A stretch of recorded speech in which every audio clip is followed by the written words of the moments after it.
Okay, so this is document 2 for ethics essay, parts 3, 4, and 5. The focus of this document is on the last bullet point that you see for each part outlined in step 8D of the essay assignment.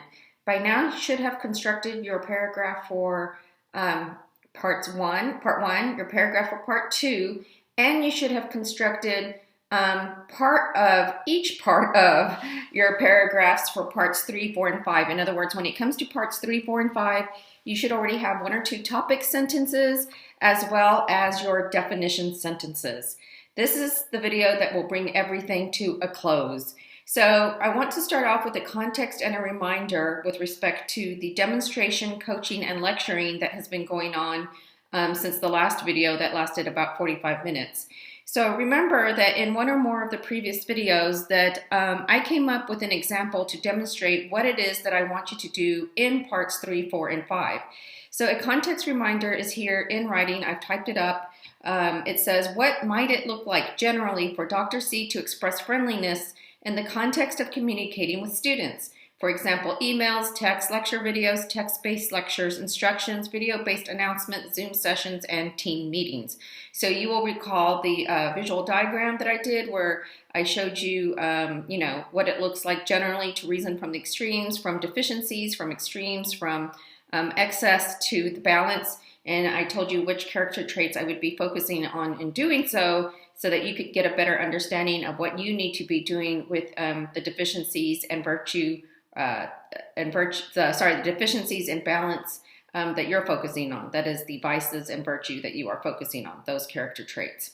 All right, so what I have below is an A-level response for the first paragraph. What you're going to learn from and see in the first paragraph applies to the other paragraphs when it comes to what is expected. So what I want to do is I first want to just read through this, and then we're going to go over what it is that has occurred in this submission, pretend submission or example, that merits an A-level response.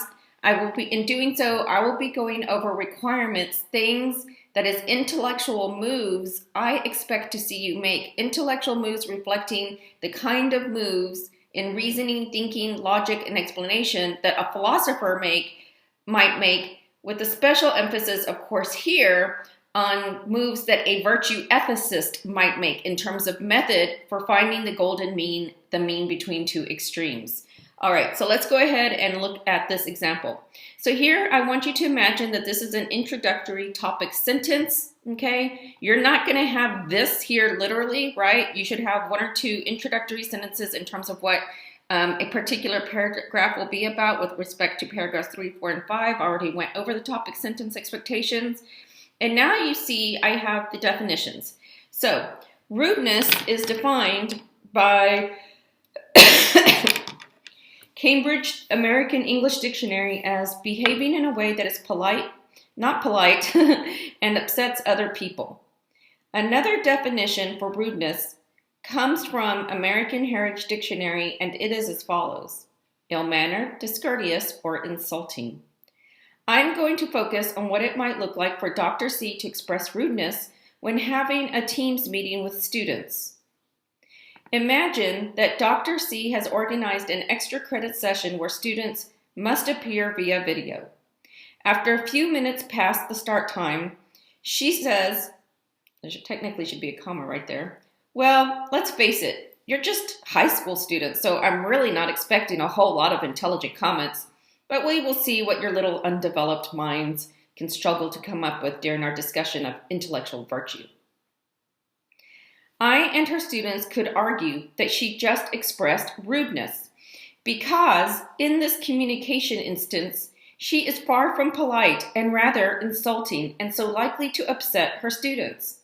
After all, she begins the session by immediately making negative, insulting remarks about their intelligence, showing a lack of understanding or care for how she might make her students feel. Okay, so obviously I would go on. Next I would have a paragraph on what it looks like for Dr. C to express sycophancy in the same situation. That is, here you might want to add the exact same context that she is meeting with student in teams, okay? But for this paragraph, she might say something else. It's going to depend on what character trait I am focusing on. So here, if I was to fully flesh this one out, I would focus on the character trait of syncopancy.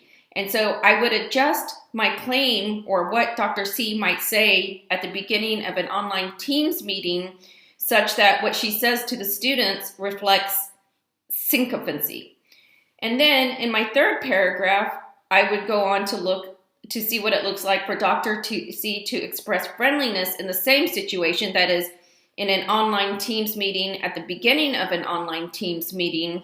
But in this instance, in my example, what she says at the beginning to her students would be expressing friendliness, okay? So now that we've gone over that in the big picture, let's analyze this paragraph to see what intellectual moves are made, what methodological moves are made, and hence what moves I expect to see you making. So of course here we have, I'm going to color code. So I'm going to use green to underline, and of course I don't want you to do this in your response. So here in the green text box, of course, we already discussed this, we already went over this, but this is the topic sentence. So that is what I will see first. Then, of course, you are going to have your definition sentences, one for each definition. So notice, I'm just going to block the whole thing in blue.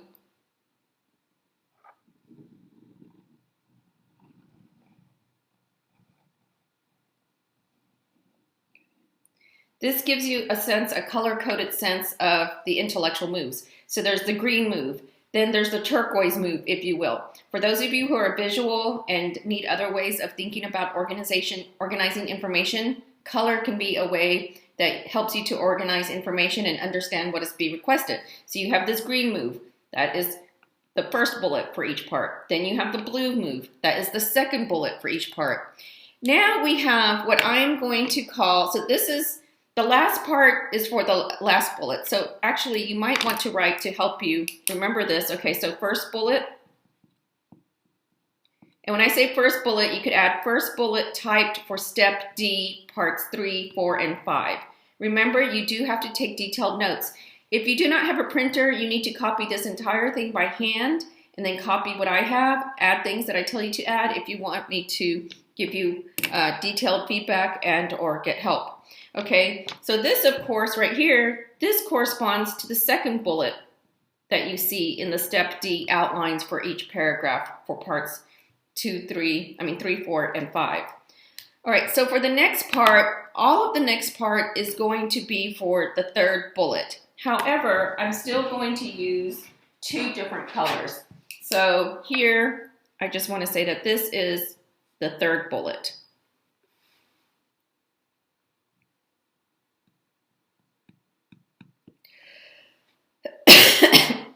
All right, so the third bullet is going to be comprised of 2 colors. Okay, so I'm going to let you know what those colors are. We're going to have purple and pink.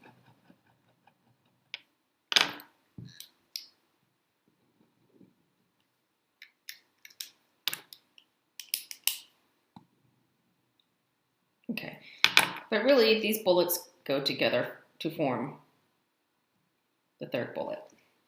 Okay, so let's look at what's going on here. This says, I'm going to focus on what it might look like for Dr. C to express rudeness when having a Teams meeting with her students. Okay, so notice that this is a really nice transitional sentence, and it's telling the reader what context, what specific instance of interaction with others the speaker is going to be focusing on. So of course, when we're talking about friendliness, rudeness, and syncopancy, we're talking about one's social skills and how one interacts with and treats others, either physically, through physical behavior or communication behavior. Now, and of course, there's other things that go into character traits like feelings, emotions, attitudes, dispositions, overt physical behavior, and of course, overt audible communication behavior. So, but what they're doing is they are narrowing down the context in which they will apply a character trait. So that is something that you're going to need to do. So you guys, when your first paragraph, in your paragraph 3, in your first application paragraph, you are going to focus on applying cowardice to a COVID-19 nurse. So you are going to have to focus on something very specific. Something very specific that a COVID-19 nurse had to do or had to face during the height of the COVID-19 pandemic. It might be helpful for you to go back to your paragraph 2 and see what you wrote about the threats, challenges, fears, and insecurities nurses had, but it needs to be practical, and it needs to be the situation that you focus on needs to be specific to being a COVID-19 nurse while they're at work in a hospital. Okay, so this is a very important move. Okay, so this is a move, we'll call it move 1, is, and you should write this down, deciding or letting the reader know the specific professional context to be focused on. So look, me as a professor, I communicate with students in all these ways, and I could come off as friendly, rude, or sycophantic through any of these communicative behaviors. But I only want to write a paragraph to demonstrate, and of course I'm the writer, okay? So I'm only writing a paragraph to demonstrate that I can apply Aristotelian logic and reasoning from the extremes to a real world topic. So you can't talk about all the ways in which a nurse might reflect cowardice while working on the job. So what you want to do is pick a specific instance or interaction or part of a COVID-19 nurse's daily job in that setting. So you might need to go back to your paragraph to identify something. You might need to do more research. You might need to go back to your original text, the articles that you found, or whatnot. You do not have to, if you want, you can pick something specific that you read. So you might read that Sally the nurse showed up at work and was asked to wear a mask, the same mask for 3 days. So you could use that as your specific thing, but you could also use your imagination. So it's not like you have to find an actual nurse and what she actually went through or he went through, but you can.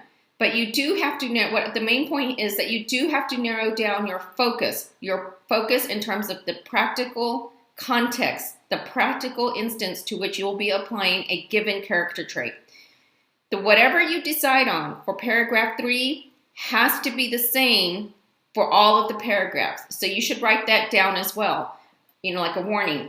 If you want to, you could also start your notes down here. So I'm going to do purple for right here. So that's, and actually we might call this intellectual, I'm going to call this intellectual move number 1. I'm going to call this intellectual move number 2. I'm going to call this intellectual move number 3. And right here, I am focusing on intellectual move number 3. So you should be writing down lots of notes. You can always, some people are like, well, Dr. C, you talk too fast. I can't follow you. Well, what you do is you can pause the video and rewind it. That's what I love about doing videos instead of doing a live class necessarily, is that you can pause the video and rewind it as many times as you need. I think that's totally awesome. Okay, so like I said, you're going to have to narrow down the instance, duty, responsibility, or moment of working as a COVID-19 nurse that a person might experience or have to work through or be faced with or had to work through or had or was faced with during the height of the pandemic. So make sure that you're referring back to articles and stories from, like I said, April, May, June, July, August. I think I said you could do September too. I'm not as well, whatever I said in a previous video. So make sure that you have this move right here. And then what you should also have written here is that make sure that you have the same focus for all 3 paragraphs. That is with respect to paragraphs 3, 4, and 5. Then you can see here, so we continue on with this part right here. So that's the imagined scenario, kind of like a thought experiment. So you can use what you read about the COVID-19 nurses to come up with a scenario or a thought experiment. You should know what that is based on previous lectures. Or you can find a real instance, a real situation, a real particular situation, moment in time based on the research you did. Okay, now look at what I say here. Imagine that. Oh, and here I bolded to show you the move I was making. I am going to focus on what it might look like. Oh, also, you might want to write a special note about that. Notice how I use the word I throughout here, right? I'm. Here I say, I and her students could argue. So I had mentioned the use of I earlier. Of course, you're supposed to say I in your introductory topic. In this paragraph, I will focus on. Okay, so continuing on with this part, with intellectual move, I changed it to number 3. Imagine. So here, I'm inviting the reader to imagine. If you have a real-world example of a nurse in a particular situation, you can refer to that. You could say, I would like to focus on a moment that I read about, or I would like to focus on an experience that I read about with respect to a COVID-19 nurse. So if you want to, you can describe a moment or an instance that a COVID-19 nurse had to work through. You don't have to say, give a scenario or a thought experiment based on legitimate research, based on facts about being COVID-19 nurse. You can you can do that. You can get your research. What did they go through? And then imagine and present a scenario or thought experiment based on the facts. Or you can point to something. You can say, in this article, I read that this nurse, Sally, had to deal with blah, blah, blah, blah, blah. Okay, so then what I'm going to do is, what you see me doing is I give a little more context. Imagine that Dr. C has organized an extra credit session where students must appear via video. After a few minutes, past the start time. So you can see that here I am letting the reader know what I'm going to focus on, right? And then there's another part of a move. Okay, so now I'm providing details about the moment. So intellectual move number 3 is you provide a focusing moment, a transitional sentence saying what you're going to focus on. And then there's another sentence that adds details to a scenario or a specific real world instance. Okay, then what you want to do is make a claim. Imagine, at this point, you probably will have to imagine, what might the nurse say or think to himself or herself? In my example, I have Dr. C saying something to students. In your example, in this part of your paragraph, you could imagine a nurse saying something to another nurse, a nurse saying something to a doctor, to medical staff, to a paramedic. You could imagine a nurse calling her family and saying what's going on. You can even imagine a nurse thinking something to herself. In any case, whether it's a nurse thinking to herself or himself, or speaking to someone by phone or video or in the actual work setting, you want to put the things that a nurse might think or say in quotation marks. And whatever you come up with needs to be usable for the discussion at hand. So when you are talking about cowardice, you want to think about what a COVID-19 nurse might think to herself or say to someone, if they were reflecting cowardice with respect to a specific duty, responsibility, or situation that they might have experienced during the height of the pandemic. In my scenario, Dr. C is speaking to others. After a few minutes past the start time, she says, well, let's face it. Okay, so then you have the communicative act here. So this concludes move 3.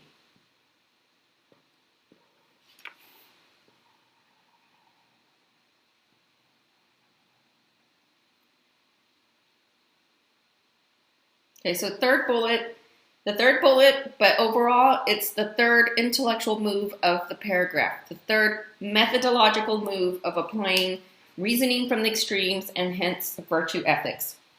So as you can see, there's only 2 quotes in this entire paragraph, right? Only 2 quotes.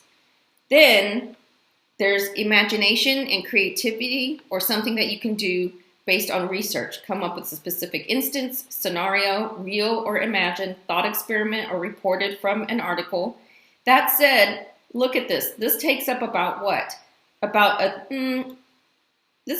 say that this is about 20% of the paragraph, and then we could say this is about 35 to 40% of the paragraph, and this is about 35% of the paragraph. So I want you to get a sense of, how much writing is, or how much typing, how much of the paragraph is topical sentences. This will be like 1 or 2 sentences. How much is quoted definition? How much is you coming up with and introducing the specific instance or scenario that you're tasked with, okay? Now, the last part for the third bullet, I am going to highlight in pink. So then we here have I, because you're giving your discussion point, your interpretation, and you're actually providing an argument by the time you get to this pink part. So we'll call this the pink move, if you will, okay? So you might want to write, in fact, you should write some new notes.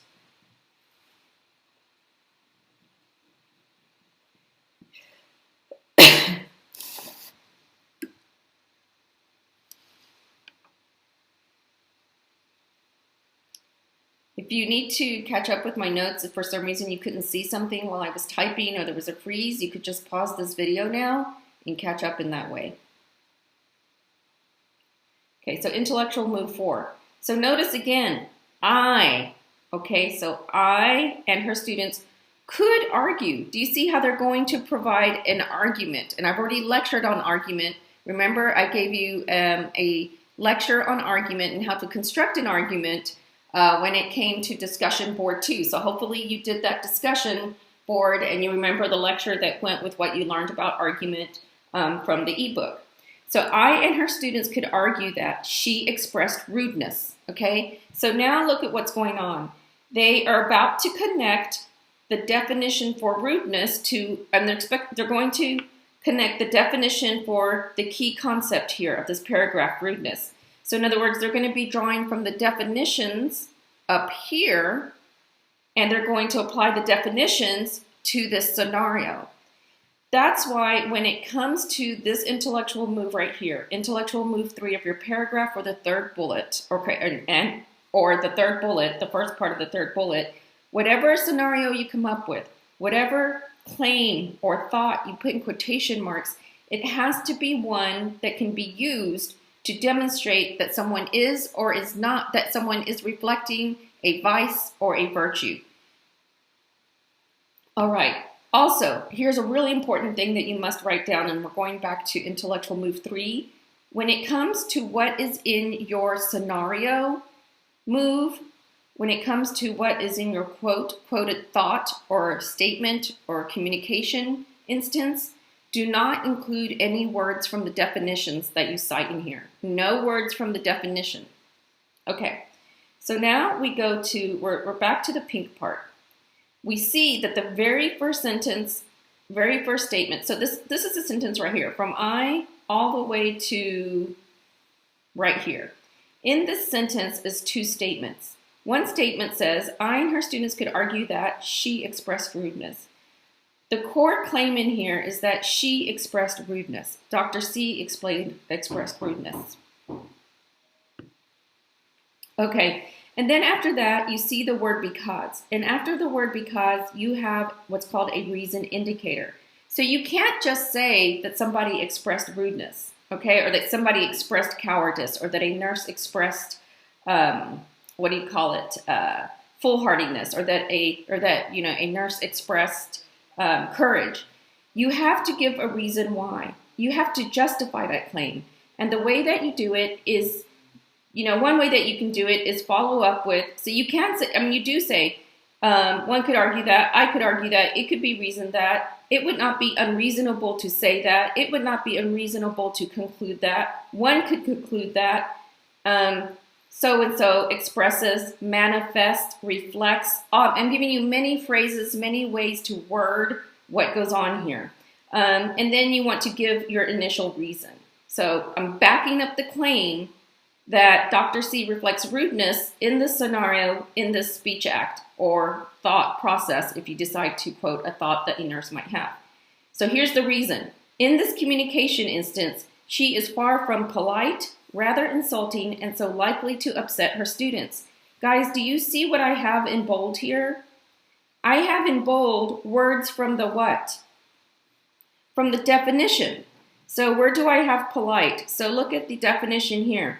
Ill-mannered, discourteous, or insulting. And then I have, I know I have that word. Oh yeah, not polite. The first definition says not polite, right?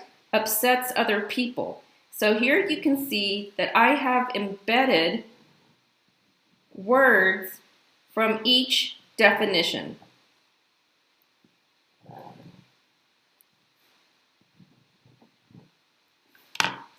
It is extremely important in this intellectual move, so write this down here, that you embed words from each definition into your argument that a nurse is reflecting a particular character trait. That a nurse is reflecting cowardice in part 3, that a nurse is reflecting foolhardiness in paragraph 4, and that a nurse is reflecting courage in paragraph 5. You must embed words from each of the definitions into your argument that the nurse is expressing that particular character trait in your scenario example.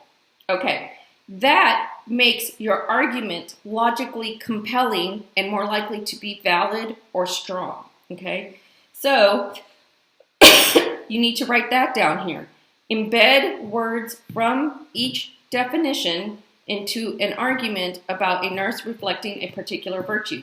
You don't have to do it all in one sentence. You could have a sentence where you argue that a nurse is reflecting a character trait, and then in your reason, you pull in a word from one definition, and then you could have another sentence where you can say, the nurse, I can also claim, or I'm also justified in claiming, or another reason as to why I think the nurse is reflecting X character trait is because, and then you can pull another word from another definition into yet another sentence.